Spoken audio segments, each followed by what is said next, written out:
Tennessee Wildcast is live on the air with the latest on hunting, fishing, boating, and all things outdoors. Make welcome your host, drummer and outdoor expert novice, Jason Harmon. Hello, everybody, and welcome to this edition of Tennessee Wildcast. I'm Jason Harmon, and I'm your host. We're here today, and we're going to be talking about CWD. That's chronic wasting disease. A lot of our shows cover this topic, and you see it a lot on our social media. But here in Tennessee, we are thankful that we do not have CWD, and we want to provide the most information we can to Tennessee sportsmen and women and the wildlife watchers so that you all can know what to be aware of and how you can help prevent the disease from entering our state. Chronic wasting disease is always fatal, and it affects cervid species. And in Tennessee, our cervid species that you'll see mostly are deer and elk. During the Tennessee Fish and Wildlife Commission meeting a few weeks ago, Dr. Krysten Schuler visited us from Cornell University. She's been helping us with a risk-based surveillance plan for chronic wasting disease. She gave a presentation, and I wanted to share that with you all today. But risk-based surveillance applies risk assessment methods for early detection and management of disease or hazards. And hazards are activities or situations that could introduce or distribute CWD or chronic wasting disease.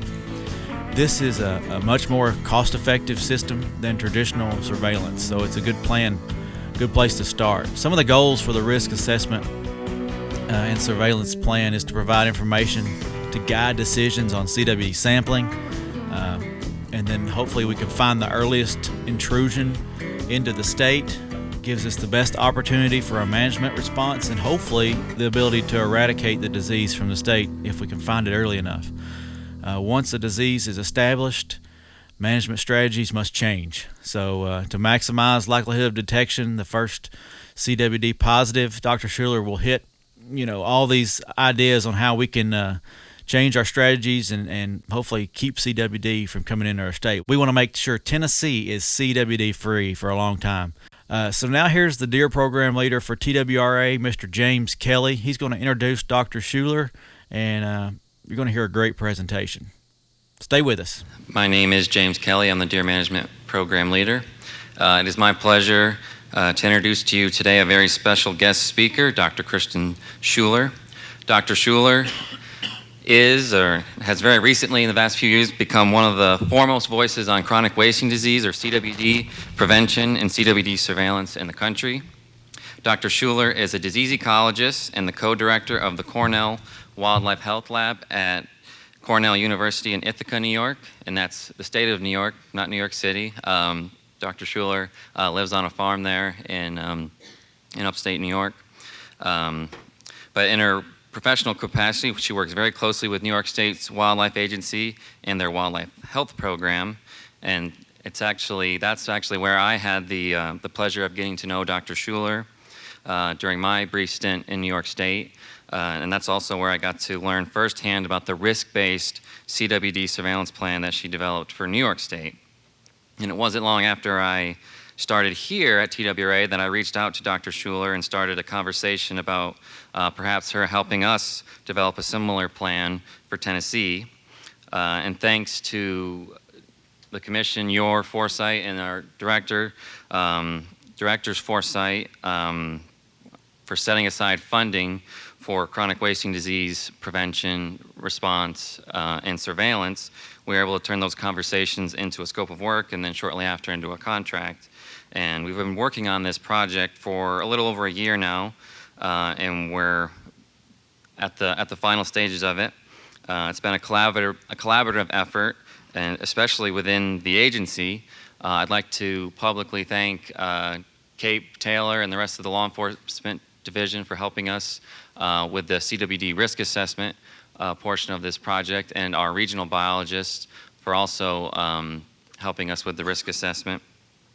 I want to clarify there's no action required by the committee today. We just really wanted to share with the committee, the commission, and members of the public the results of this assessment and the resulting cutting-edge surveillance strategy that we'll be implementing this fall. And we're really proud of it, and we hope you will be too. Without further ado, please join me in giving a warm Tennessee welcome to Dr. Krysten Schuler.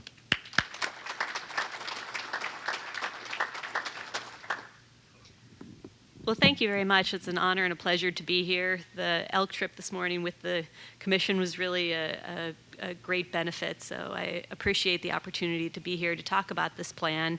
As James mentioned, this was work that I started in New York, and don't tell them, but I think our Tennessee plan's a little bit better. So what we're doing now is trying to expand the surveillance of chronic wasting disease from what is considered traditional surveillance to more of a risk-based approach. And this allows for earlier detection and a greater breadth of management options if you can find the disease at a very early stage. So these risk-based designs are used often in public health, economic, or trade situations where there might be an important role in the selection of hazards. So in this case, we're talking about things that could cause or introduce disease. So when we're talking about chronic wasting disease, I know that you have all heard about this disease already, and so I don't need to go into a great bit of detail on it, but just to remind you that it isn't always fatal prion disease of cervid species. So for this plan, we're focusing directly on white-tailed deer. We saw elk this morning, but for elk, it's a different situation where we do want to sample every elk that we get our hands on. So this is primarily white-tailed deer that we'll talk about today. And with this early detection methodology, you can identify the hazards ahead of time. And that was what James mentioned, that we had a lot of help in doing this from all different people in the resource agency, and it wouldn't have been possible without their contribution. And with this system, it provides a better cost-effective system than what you would have with traditional surveillance. And I believe the plan is included in your packet today if you want more detailed information on these. So we'll just go through relatively quickly. I had to update this map from the one that's in your plan because CWD was recently discovered in Quebec, very close to Ontario and very close to New York State. It was found on a captive facility, so that dot is in red as it has not been depopulated yet. On the map, the places where CWD has been discovered in the wild are in gray. Those are the counties where it's been discovered. And then where it's been in captive cervid facilities, those are in yellow if they've been depopulated, red if they have not been depopulated. So the goals for this risk assessment and surveillance plan are to provide information to guide decisions regarding CWD sampling in Tennessee. By finding CWD at the earliest intrusion into the state, it allows TWRA the opportunity to mount a management response to eradicate the disease. Once CWD is established on the landscape, there is little chance of elimination, and management strategies must change. So having a clear surveillance plan for which sex and age classes should be sampled and from where they should be collected helps base a comprehensive risk assessment to focus on that sampling distribution on the areas and classes of animals most likely to identify the disease first. So at this time, CWD is not known to exist in Tennessee, but the previous sampling efforts have focused primarily on samples of convenience rather than areas focused on the greatest risk. So one thing that we really want to do with this is think about those locations. The past surveillance efforts we'll go through first started in 2002. A lot of states started doing their surveillance in 2002, and that was primarily related to the discovery of CWD in Wisconsin in wild white-tailed deer. So a lot of states ramped up then. Like other states, it was sort of higher surveillance at the beginning and then fell off for a little bit. But in the past 2 years, if you notice down at the bottom, surveillance numbers have rebounded and have been about 2,000 animals each year. And if we look at the locations of those past 2 years where most of the surveillance has been done, Weakley and Roane counties have been sampled most extensively in the past 2 years, while other counties, some of those bordering states that do have CWD, have not been sampled very extensively. So what we find is not all CWD samples have been created equal. We know from locations that have chronic wasting disease that adult males or bucks have a higher prevalence rate. So those samples are a higher value. We know that fawns are unlikely to test positive because they haven't been on the landscape as long.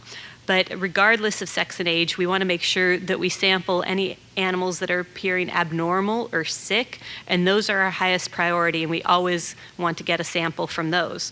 But in situations where you have hunter-harvested animals or roadkill or other vehicle collision type things, we do prioritize the older adult animals, primarily bucks. So this weighted surveillance has been published previously, most recently by Cornell, using data out of Wisconsin. And this prioritizes these sex and age classes based on the likelihood of finding the disease. So what we've done is actually adapted the weights that Wisconsin has used to just make them sort of simpler numbers for understanding when certain counties reach their point quotas, and I'll get into that a little bit more, where bucks are worth 3 points, does are worth half of that at 1.5, yearlings of either sex are worth 1 point, and fawns are no value and ideally should not be sampled, because if you can get a valuable sample from a buck, it costs the same amount to test a buck as it does a fawn. So you're actually sampling smarter at that point, not harder. So if we look at the past 2 years and the surveillance that's already been done and apply those point values to the deer that have been collected, we can see that the statewide, we've achieved about 3,000 points in the past 2 years. And this 3,000 point value is significant because when we go into the Bayesian weighted surveillance models and look at that, that allows us to say we have 95% confidence that we would be able to detect the disease at a 0.1% prevalence rate, which is relatively good. And that's what we're going for. So this also allows us to know that the sampling effort that the TWRA has already done is achievable in the future. So going into the spatial locations, we actually built a risk-based surveillance model using 3 inputs. The first being the deer population density, because if the deer aren't there, you're not going to have the disease and you won't be able to get samples. So obviously that needs to be a component. Neighboring states hazards, so we surveyed the southeast states, and then CWD potential introduction and spread via taxidermists, processors, and captive cervid facilities. Now obviously hunters bringing animals home, not taking them to one of these businesses is something that we were not able to assess, and that is a factor, but that's very difficult to do. So starting with the deer population density, we don't know the actual population density, so we use the deer harvested per square mile as a proxy for that, which this ranges from 0.5 deer per square mile all the way up to closer to almost 7 deer per square mile. The next part of this was hazards associated with neighboring states where CWD may or may not occur. So if we look at states that are just sharing a border with Tennessee, Mississippi is the most recent addition to that list, where they found CWD in wild white-tailed deer in 2018. Wild elk and white-tailed deer were found in Arkansas in 2015. Captive white-tailed deer were discovered in Missouri in 2010, and wild white-tailed deer in 2012. Wild white-tailed deer in Virginia in 2010, and then although we didn't include it as a neighboring state to Tennessee, West Virginia also found it in wild white-tailed deer in 2005. One of the risk factors that we considered was the number of captive cervid facilities. And so we made a cutoff value of more than 100 captive cervid facilities. In general, the southeast states are not in sort of the larger numbers of captive cervid facilities that you would find in places like Texas, Pennsylvania, Wisconsin, Ohio, but we thought that a greater number of those might present a larger risk. So those states that have more than 100 are Missouri, Alabama, and Mississippi. We also considered CWD past surveillance. So if states were doing a minimal level of surveillance, which we used as a cutoff as less than 1,000 samples per year, and many of the Southeast states are not sampling that intensively for CWD, and we consider this to be problematic because they would not be able to detect the disease in a reasonable amount of time, and hunters going to those states might bring back an animal that was not detected because they're not doing an adequate level of surveillance for this. There's not many states that permit importation of live captive cervids, with the exception of Missouri, and obviously they've had some court issues around that situation recently, so we did consider that as a factor at the time when we were doing the survey. The Southeast does permit baiting and or feeding in some capacity in most of the states, so that was pretty much red across the board. And then a lot of the states still allow whole carcasses to be imported from states that have not detected CWD as yet. And again, this is an issue because of the delay in finding the disease, where it may have been on the landscape for a long time, like in Arkansas, where you're allowing carcasses to come in from that state and they have not actually detected the disease yet. So when we total all those potential risk activities up, we gave them just a basic point for each one of those, and then scored them associated with that, and we'll assign risk points to those states in our model. The third component of the model is CWD introduction and spread associated with businesses, and this is where the effort by the TWRA agency really came in to do a field survey to assess those hazards, where they actually went out to all these businesses. The list we were given was 484 businesses. They completed the survey in 4 months. We found that about 100 of those were out of business, so we had about 300 active businesses. And the survey completion rate by the agency was about 96%, so they got out to all of them. So this was a huge effort in doing this. We know that there were 237 taxidermists, 122 meat processors, and then 6 taxidermists/meat processors that were successfully contacted for interviews.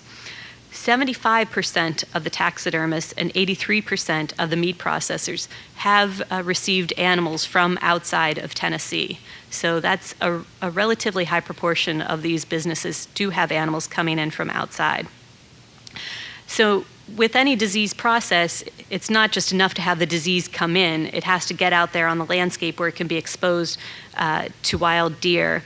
So we asked them about their disposal methods.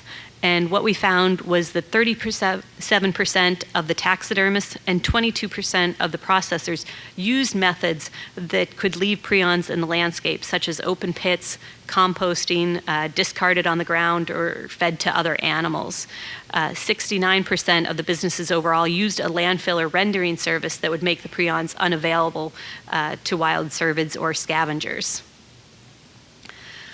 We also assessed the captive cervid facilities, and of the 88 known licensed facilities, we were only able to collect data on 21, which were classified as preserves or known to have elk or other relevant non-native species such as reindeer. 75% of these facilities have elk, red deer, or mule deer that are known to be naturally susceptible to CWD. For some of them, we did try to ask about the quality of their fencing, non-compliance issues, and things of that nature.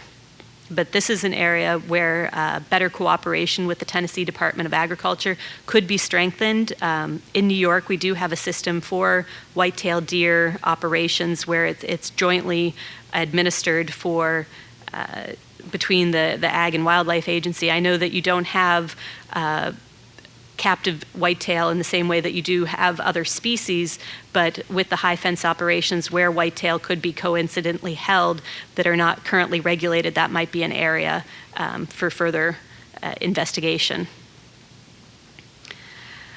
We did an online survey of the subject matter action team members to apply risk weights to these different hazards. And this was administered through an online survey where we ranked these hazards for taxidermist processors and captive cervid operations. And we asked them about things like disposal methods, animals coming in from outside the state, numbers of animals handled, and other activities like being a wildlife rehabilitator or having live captive cervids on the premises.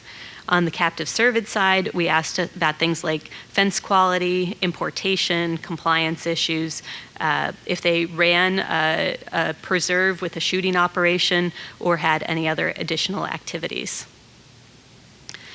So to get to sort of the meat of the plan and what we actually have to do on the ground this year, we put the risk weights together with the hazards for each location, and then aggregated those by county. And we knew that we wanted to get back to about that 3,000 point range. So asking the SMAT team what they thought the breakout should be, they said they wanted to apportion about 1,000 of those points based on the deer density and about 2,000 based on the risks, which gets us to the 3,000 points. And then it's just sort of some algebra to convert the number of risk points that we have to the points that we need to reach the sampling quotas. So this is just a reminder of the testing that was done last year. These are the point quotas for what we're asking for this year. And just to remind you, these point quotas are goals to reach. So this is what we're asking TWRA to go out and try to get this number of points, and they can reach it by getting adult bucks, again, the 3 points, 1.5 for adult does, and then 1 point for yearlings. The difference between last year and this year is shown in this map, where there's more sampling occurring in the red areas and less sampling occurring in the blue areas.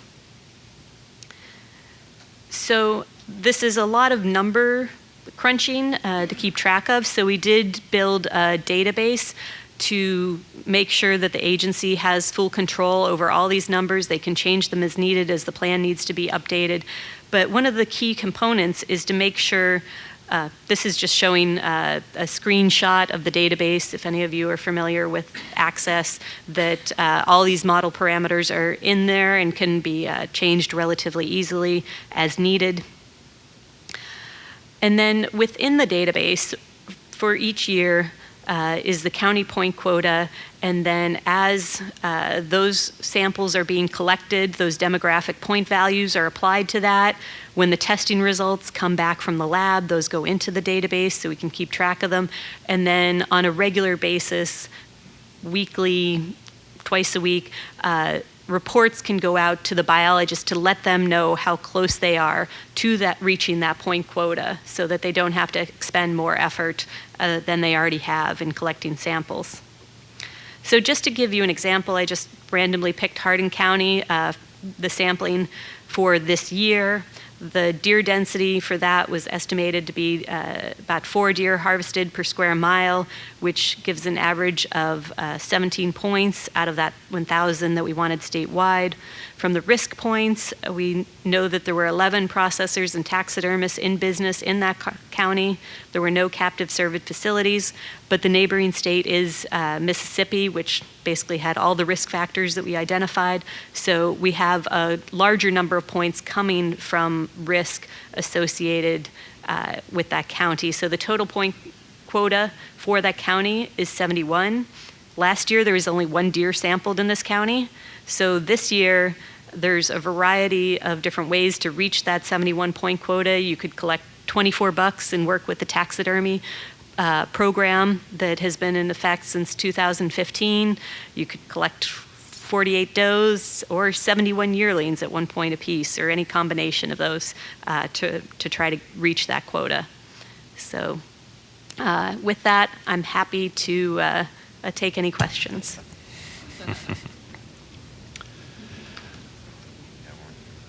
Yes. Dr. Schuler, one question. Where do you feel, I feel like as a commission we've tried to do everything possible, from importation to the banning of natural urines. I do feel like there's still some stronger things our partners can do with the Department of Ag. What do you feel like our highest threat is right now, CWD coming in?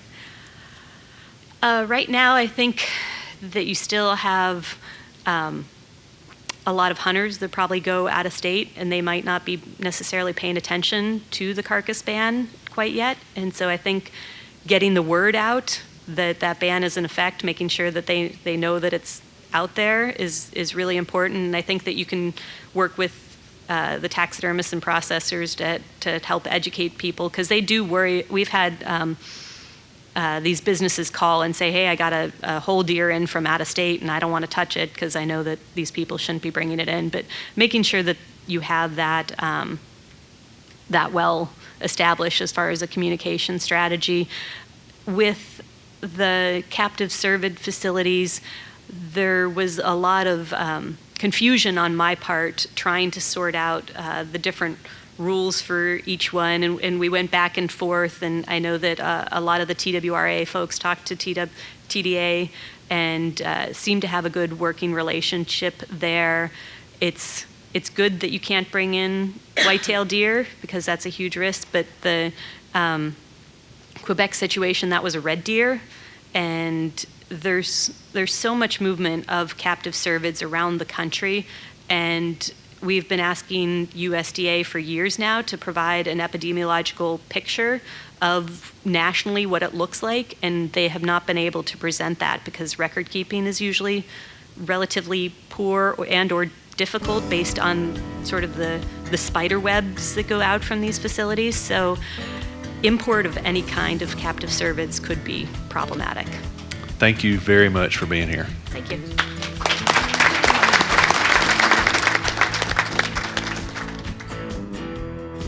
All right, thanks for tuning in. Thanks for listening. It was a great presentation and some good information there, and we hope y'all enjoyed this. If you want to watch the presentation, you can do so at tenwildlife.org. Once you're there, click on the Commission tab, and that'll take you to all things Tennessee Fish and Wildlife Commission. Scroll down the page, and all the commission meetings are right there. You can watch all of them, even back to 2012. So if you want to catch up and follow along with the Tennessee Fish and Wildlife Commission, tenwildlife.org is the place to do it. Well, thanks for being with us. We'll see y'all next time right here on Tennessee Wildcast. Thanks for tuning in. Stay connected with TWRA by visiting our website at tnwildlife.org and follow us on Facebook, Twitter, and Instagram. Hey, it's all about Tennessee wildlife. It's what we do. Tennessee Wildcast will be on the air again next week. We'll see you then.